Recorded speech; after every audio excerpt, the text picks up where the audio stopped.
Bom dia, irmãos.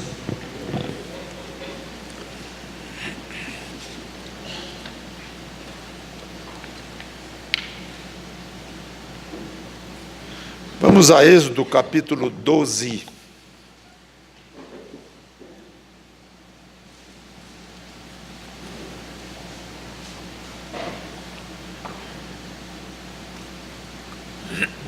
Êxodo 12.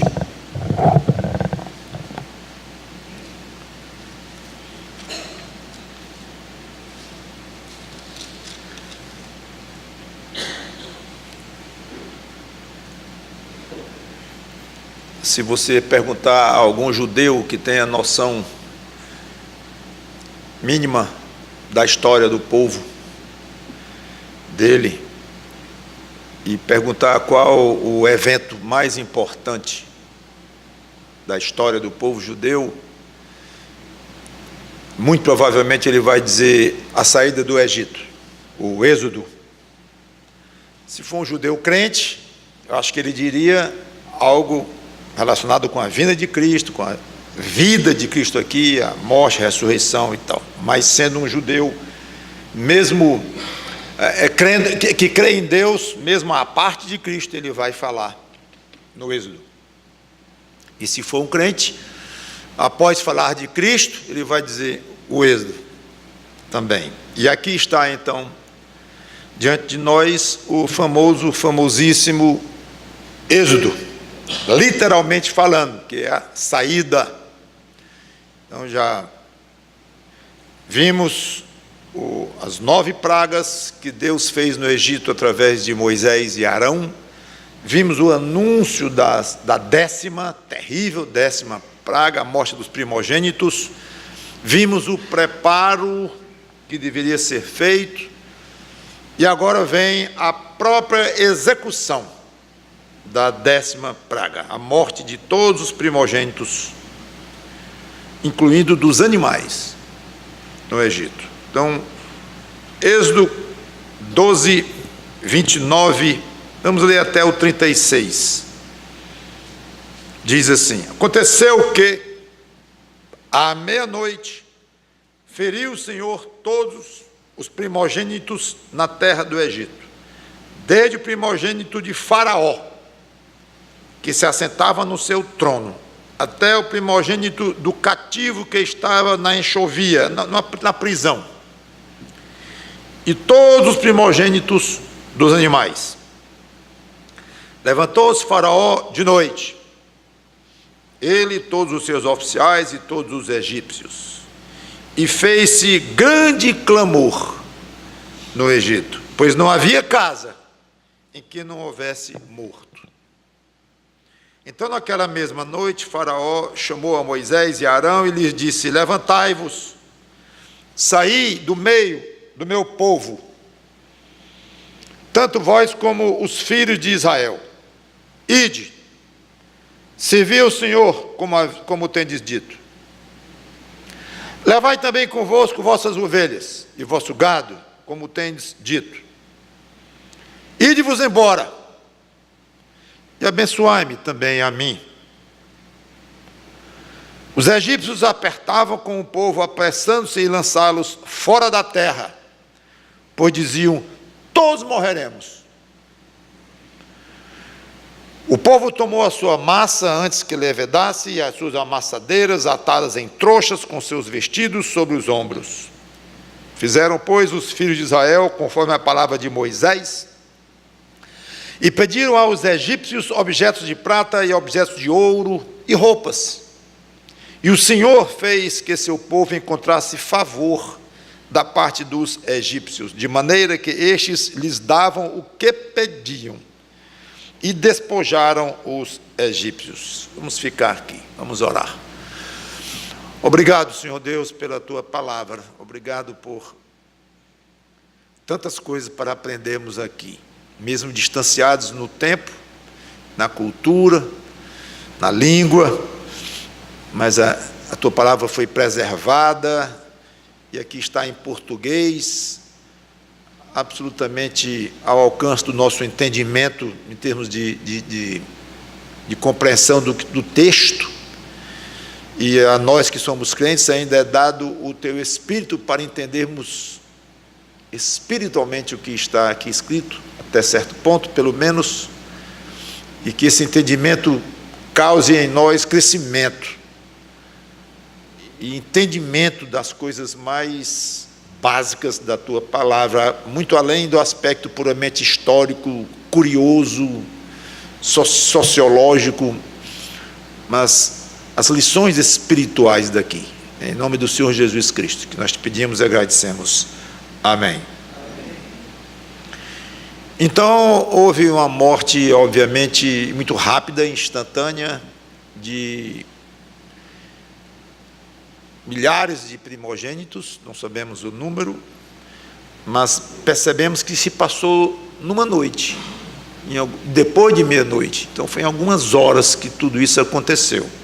Grande clamor, obviamente, lamentos altos, devia ser absolutamente apavorante ouvir os gritos de mães, pais, perdendo seus filhos, o primogênito. E Faraó então manda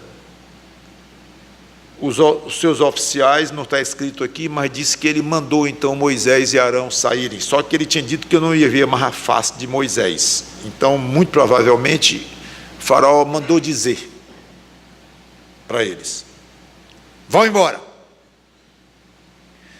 2 vezes, ele disse aqui nos versículos 31 e 32, quando ele falou: levantai-vos, saí do meu povo, do meio do meu povo, tanto vós como os filhos de Israel, e de servir ao Senhor, como tendes dito. No 32, levai também convosco vossas ovelhas e vosso gado, como tendes dito. Interessante, 2 vezes Faraó se lembra de condições que Moisés fincou pé. E ele, Faraó, ao longo do processo das pragas, ele veio com várias propostas a Moisés. Sacrifiquem aqui mesmo no Egito. Querem sacrificar ao Deus de vocês? Eu deixo, mas aqui. E Moisés, não. Vamos fazer o seguinte: sai só os homens, isso em outra ocasião, sai só os homens, ficam as mulheres e as crianças. E Moisés, não. Saem só os homens e as crianças, sem os animais. É interessante como Faraó tentou, e diminuindo a condição, mas tentou várias vezes, e Moisés, não, firme. E eu imagino como deve ter sido extremamente gratificante a Moisés ter sido fiel, encarando um Faraó todo-poderoso e irado contra ele, ameaçado, embora tivesse Deus por trás, mas mesmo tendo Deus por trás, não há de se negar que temos medo e tentações de ceder em algumas situações, e deve ter sido muito gratificante para Moisés ouvir de Faraó dizer: ele disse que vocês podem ir como vocês disseram. Aí depois a segunda vez, e podem sair como vocês disseram. Está valendo. Eu vou fazer do jeito que desde o início, Moisés, você exigiu. Moisés não cedeu às tentações de ceder. E nunca devemos fazer assim. Tentações explícitas na nossa vida e mais abertamente pecaminosas, até que é fácil, mais fácil de perceber. E pelo tamanho da ofensa, até mais fácil de resistir, num certo sentido, porque é óbvio demais, e é claro demais o tamanho daquele pecado, além do aspecto de percepção. Percebemos com muito mais rapidez, claro, quando é uma tentação realmente grande, envolvendo um pecado grande.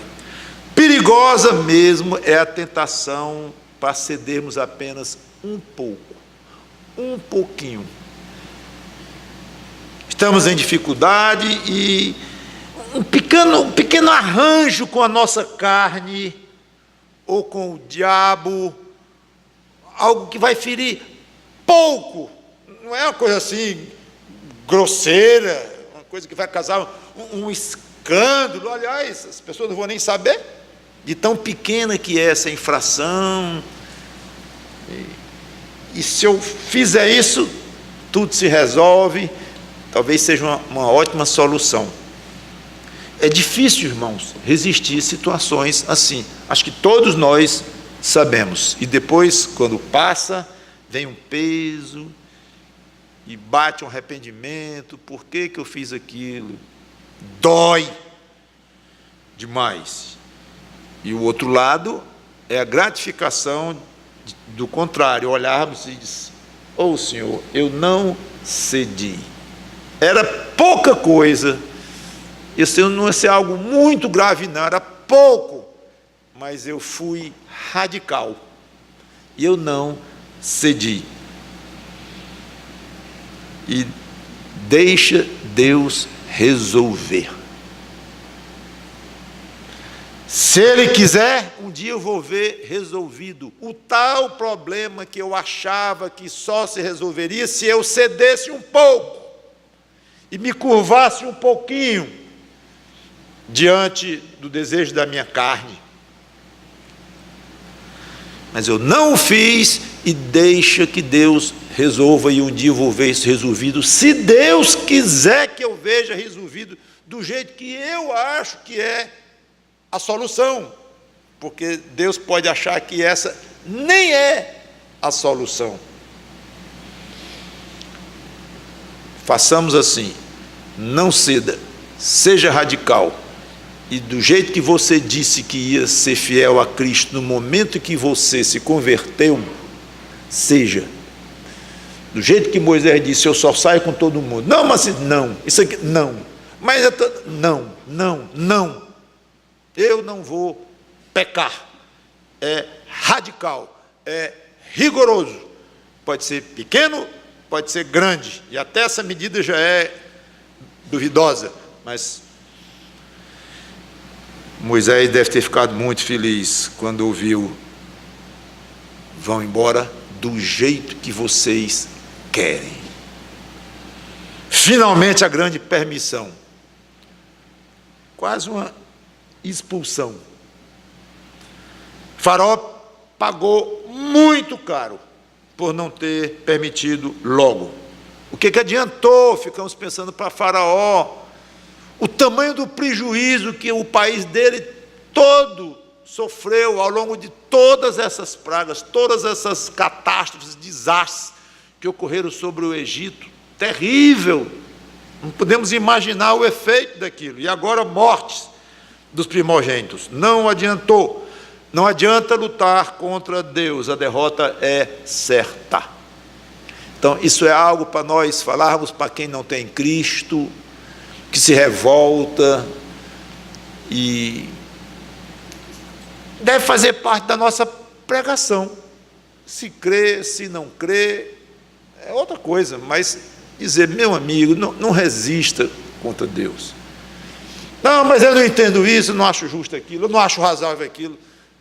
Meu amigo, está escrito, é a palavra de Deus, não resista, ceda, baixa a cabeça, no fim você vai perder esta luta. E curiosamente, isso é aplicável para o crente.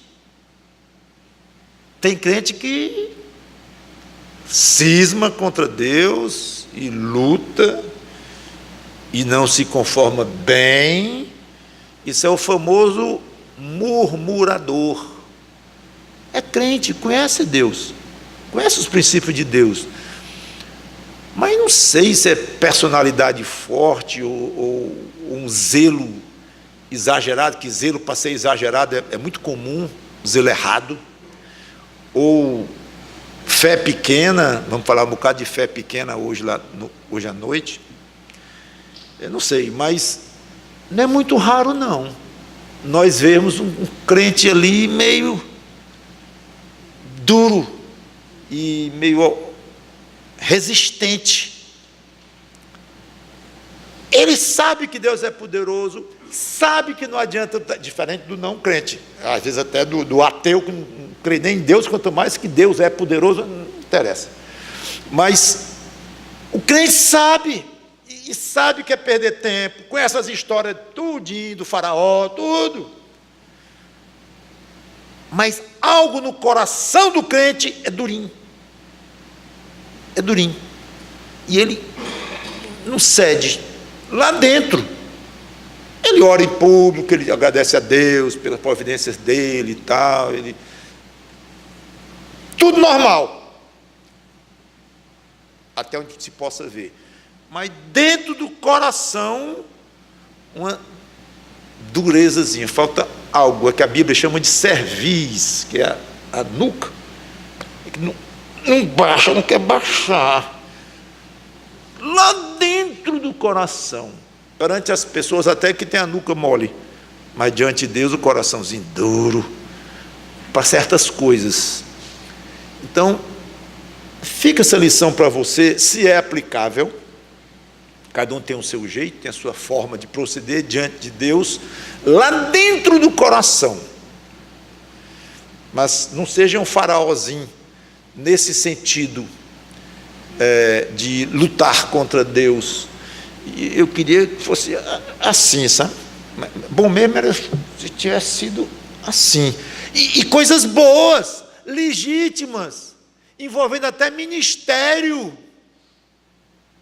Estou falando aqui em pecado, em tentação horrível e tal, não. Mas não cede ao que Deus está, muitas vezes, de uma maneira clara, dizendo, eu não quero assim, eu quero é por aqui, mas põe aqui. Senhor, tu não está vendo que você está lutando contra Deus. Fica a lição aí, que eu acho que muitos de nós precisamos, pelo menos em alguns pontos da nossa vida. Abençoai-vos a mim também. E o homem se converteu. O homem se converteu. Finalmente Faraó enxergou a verdade e se converteu a Deus. Foi não. Foi não. A história não termina aqui, a gente sabe que depois ele voltou atrás. Então, ele pode até ter desejado essa bênção com sinceridade. Não é que ele foi, claro, obrigatoriamente ele não foi hipócrita, fingido, pode até ter sido, mas não é obrigado, ele pode ter dito aquilo com sinceridade mesmo. Mas o motivo era muito prático, e pessoal, egoísta, ele estava com medo, obviamente, perder mais filho, de outras coisas, Deus resolveu matar também ele próprio, não sei. Mas então, ele pode ter sido sincero, mas o desejo dele não envolvia uma submissão ao Deus de Israel. Esse é o ponto. Então, muita gente pode querer uma bênção de Deus, sim, bênção material. É hipócrita? Não, é sincero. Ele gostaria muito. Muita gente gostaria muito de receber dinheiro de Deus, carro novo, tudo muito bacana, como o Evangelho da Prosperidade prega por aí. E eles desejam mesmo, sinceramente. Mas o motivo por trás não é lícito. Não é um motivo que agrada a Deus. Abençoai-me também a mim, porque eu quero ser abençoado por este Deus. Esse é o Deus que eu quero adorar, entregar a minha vida a Ele e tudo. É outra coisa. Não é o caso. Então fica a lição para você não se impressionar muito com pessoas que falam demais em Deus, em Jesus Cristo e coisa assim, e não se submetem a Ele. Falam, mas não se submetem. Então falar é muito fácil, pedir bênçãos é muito fácil, glorificar a Deus com a língua é muito fácil. mas de coração e com a vida já é outra coisa e é o que vai interessar a Deus mesmo. Nos versículos 33 a 36, que eu já li, mostra que os próprios egípcios estavam interessadíssimos na partida deles. E mais, os judeus pediram aos egípcios ouro, prata, roupa, e eles deram. Porque eram bonzinhos? Não, porque estavam com medo. Disseram aqui, nós vamos morrer também. Estavam apavorados. Então, mesma coisa. Deram um ato bonito, inclusive diz que Deus colocou no coração deles dar para os judeus.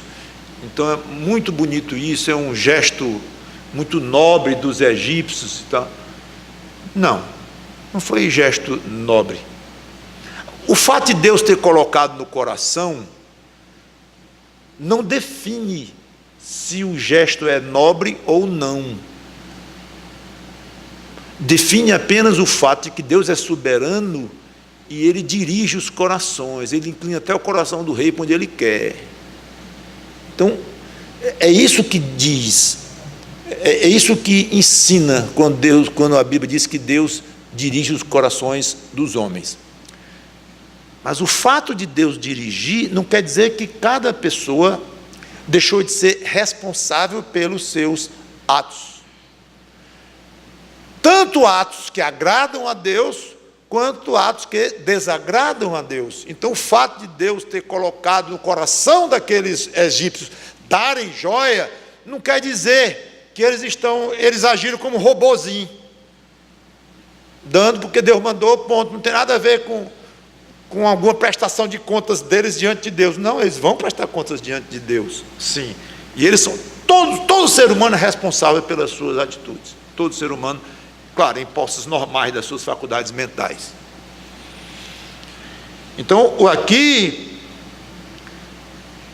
podemos até pensar, e já comentamos isso em pregação passada, que eles estavam, mesmo sem intenções, ou sem pensar, mas pagando pelos 430 anos que eles escravizaram os judeus, exploraram ao máximo os judeus. Agora é como se Deus dissesse: agora pague com joia caríssima de ouro, pague com roupa, mas pague.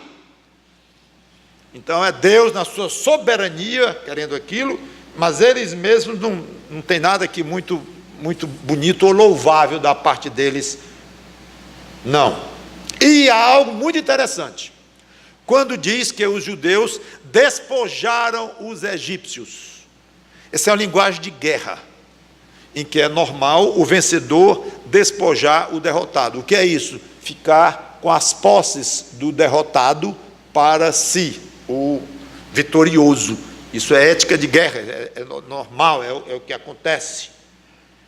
Então aqui nós vemos esse termo utilizado, e eu já comentei que era uma guerra espiritual, Deus com Faraó, e por trás de Faraó, obviamente, o diabo. Então o grande vencedor, Deus, cedeu aos israelitas o direito de levar grandes fortunas do derrotado. Essas fortunas, esse ouro todo aí é meu, foi eu providenciei essas pragas, eu derrotei o Egito, eu matei os primogênitos, eu. Então, se alguém tem direito aqui, não é Moisés não, nem Arão. Moisés não fez nada, eu fiz tudo, e eu dou para vocês, pode pegar, joia, ouro, pode pegar. E o pessoal dando. Pois é, é o meu despojo de guerra, e eu dou para vocês. Aplicação óbvia, extremamente agradável ao nosso coração. O Senhor Jesus Cristo vai repartir conosco o direito de reinar no mundo que Ele conquistou e venceu. Tende bom ânimo, eu venci o mundo. Pede-me, e eu, o pai dizendo ao filho, Salmo 2, pede-me e eu te darei as nações por herança. Bonito demais. Então, todas as bênçãos que nós vamos receber, não só espirituais, mas até físicas, materiais, e em termos de exercício de poder, que nós não sabemos nem como será no milênio, por exemplo, quando nós vamos reinar com Cristo. Coisa boa, vou reinar com Cristo, vou sentar no trono de Cristo e tal. Mas peraí. O que você fez, hein? Para estar reinando com Cristo. Você é um rei? Ô reizinho, eu te conheço. Você vai ter muito poder, vou. Muito poder. Parabéns. Você fez o que mesmo? Não, é porque eu recebi do vencedor, ele compartilhou comigo e ele cedeu para mim os direitos dele, ele compartilha comigo. Nunca esqueça isso. Tudo que você tem, em todos os aspectos, eu poderia desenvolver mais isso aí, mas não agora. Mas é direito de Cristo, que ele reparte com você. Você não conquistou coisa nenhuma.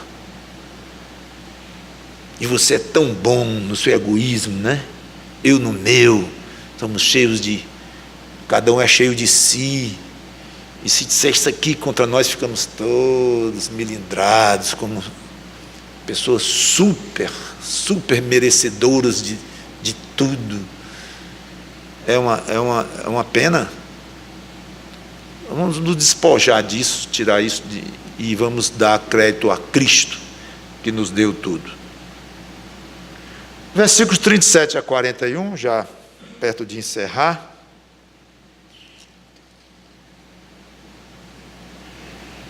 Assim, partiram os filhos de Israel de Ramesses para Sucote, cerca de 600.000 a pé, somente de homens, sem contar mulheres e crianças.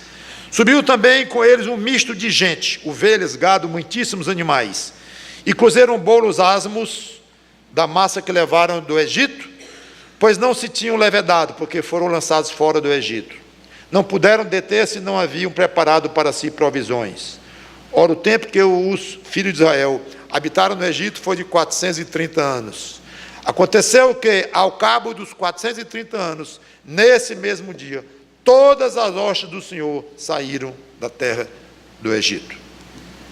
Aqui deveria haver um novo capítulo, se por acaso estivéssemos dividindo em termos de assunto, porque começa aqui no versículo 42 até o versículo 16 do capítulo 13, uma série de repetições e novas orientações sobre a Páscoa e festa de pães asmos. Na realidade, a história mesmo vai continuar lá no versículo 17 do capítulo 13. Aqui seria uma espécie de uma pausa para repetir algumas ordens sobre essas duas festas. E aí ele emenda aqui no mesmo capítulo. A gente nem percebe que muda bastante o jeito aqui do relato. Seja como for, estima-se em torno de 2 milhões de pessoas, porque 600.000 homens, sem falar as mulheres e crianças, como diz aqui, que é um pessoal muito grande. E fala no misto de gente. Esse misto de gente é uma diversidade de pessoas. Aí é um pouquinho especulatório. Que tipo de gente compunha esse misto de gente? Muito provavelmente pessoas marginais, aventureiras, que tinham alguma conta a acertar, que aproveitaram a confusão e acertar com o faraó e aproveitaram e saíram, ou pessoas que gostam mesmo de confusão, ou gostam de outro, queriam aventurar noutra terra, ou perderam tudo por causa das pragas e queriam ver se começava de novo.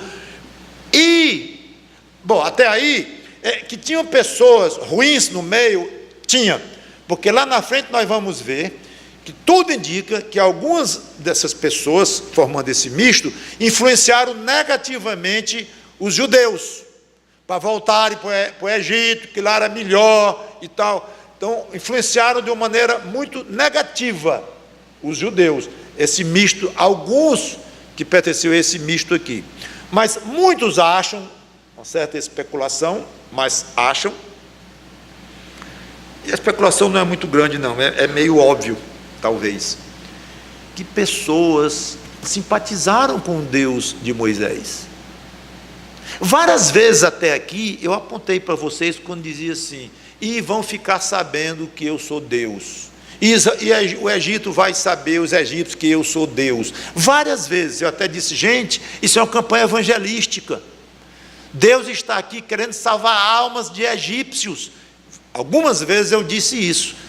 Então é muito razoável se esperar que desse misto de gente, um pedaço pelo menos, eram pessoas que foram alcançadas pelo Deus de Moisés, foram tocadas e adquiriram fé neste Deus e que quiseram se congregar e se incluir agora no povo que ia embora, ir lá para a terra prometida e tudo mais. É muito provável.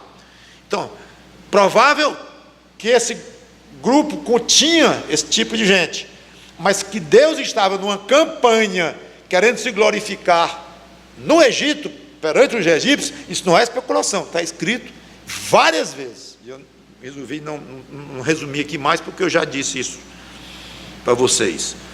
Nunca esqueça, a prioridade de Deus é salvar almas. E se tivesse 10 egípcios aqui que se converteram, Deus diria assim, valeu a pena. Fiz um estrago muito grande no Egito, estrago material, tirando os homens lá, mas a parte até as 9 primeiras pragas, fiz um estrago muito grande, mas eu salvei 10 almas para mim. A alma vale mais do que o mundo inteiro. Deus está sempre de olho em almas, em seres humanos, na vida de seres humanos, espiritualmente falando, em primeiro lugar. Então, não se incomode, meu irmão, minha irmã, de investir uma parte do seu dinheiro, do seu tempo, da sua energia, da sua inteligência para salvar almas. Para salvar almas. Quanto você dedica do que é seu? E se dedica do que é seu, não estou falando só de dinheiro e da conta bancária, não. Estou falando do tempo.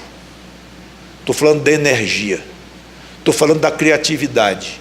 Eu estou falando da inteligência. Eu estou falando da capacidade de raciocínio. Estou falando de tudo. Quanto você dedica do que é seu? Seu tempo livre. Quanto você dedica especificamente, esse trabalho meu aqui, isso aqui que eu faço é para salvar almas. Não, o aspecto social é importante, eu sei, a caridade e tal, e muitos do que a gente faz caridade, não vão ser salvos, mesmo assim é válido ajudar o necessitado, claro. Mas eu estou perguntando, para salvar alma. Mesma caridade, Deus sabe que eu estou fazendo caridade aqui para 1000 crianças nesta escola, por exemplo, 1000. Mas o que eu quero mesmo é salvar as 1000. E se não der, que eu acho que não vai dar, 500. Bom, 500 também a proporção também é grande, pelo histórico de conversões e tal. 50, dos 1000, 50. 10. Aí se eu conseguisse realmente influenciar na salvação de 10 crianças dessas 1000, não é só que eu ajudei com o meu trabalho, o meu dinheiro, minha cabeça, a matemática, a educação e a honestidade, não, tudo isso é muito bom, mas eu contribuí para levar a Cristo 2 crianças dessas 1000, você tem motivo para ser uma pessoa muito feliz em Cristo. Bom, no fim, saíram às pressas, correndo, como está escrito aqui, versículo 41, onde é que está escrito que saíram às pressas? Em algum ponto aí, não vou... mas já ficou claro aqui, quando eles não prepararam a comida direito, tiveram que sair correndo, e em outras passagens, outra parte tem isso aí também.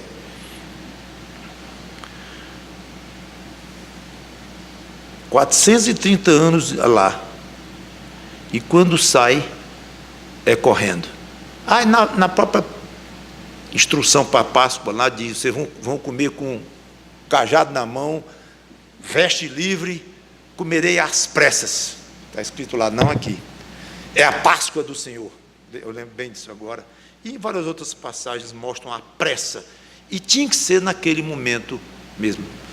430 anos e saíram às pressas. Muitas vezes as coisas de Deus são assim. Mas, Senhor, nós pedimos tanto por livramento. Meu avô pediu por livramento, 70 anos e morreu, pobrezinho. Aí meu pai pediu por livramento, já está velhinho. E agora estou eu, de 40 anos, pedindo por livramento. Quando vem essa correria, senhores? É assim. Salvação. Pessoas pedem, ouvem o Evangelho, ouvem, até pedem a Deus fé e tal, parece que Deus não está nem ouvindo. Aí de repente, o mundo vai se acabar se aquela pessoa não se entregar a Cristo. E graças a Deus que é assim. Aliás, um parto é assim, não é? Se não tomar cuidado, a criança nasce no táxi. Vamos. Eu quero encerrar lembrando que há um aspecto, mesmo nós que já nascemos espiritualmente, que somos crentes, há um aspecto de urgência na sua vida, na minha vida. O serviço a Cristo. Eu não vou ler passagem, já quero encerrar mesmo, mas ninguém sabe quando vai acabar a vida. E ninguém sabe quando vai acabar a saúde. Ninguém sabe quando vai acabar a vitalidade. Ninguém sabe quando vai acabar a oportunidade daquele tipo de serviço. Você não sabe. A Bíblia fala que você pode não deixar para amanhã. O que você pode fazer hoje é forte, até que é pecado. Você não fazer o bem hoje, podendo não fazer o bem hoje, deixando para fazer amanhã. Pode fazer o bem hoje? Faça. Então fica este aspecto. Você que é crente, não, depois eu sirvo a Cristo. Não, depois, quando eu completar essa fase aqui no meu mestrado, aí eu vou servir a Cristo. Não, quando eu conseguir abrir 2 filiais, aí eu vou, quando eu fizer o meu primeiro 1 milhão, aí eu vou dedicar um bocado para o trabalho de Deus. Quando eu,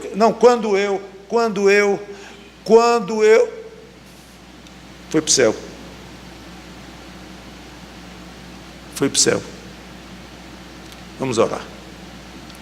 Obrigado, Senhor Deus, pela Tua palavra, que o Teu Espírito Santo nos ajude a sermos fiéis em todos os aspectos.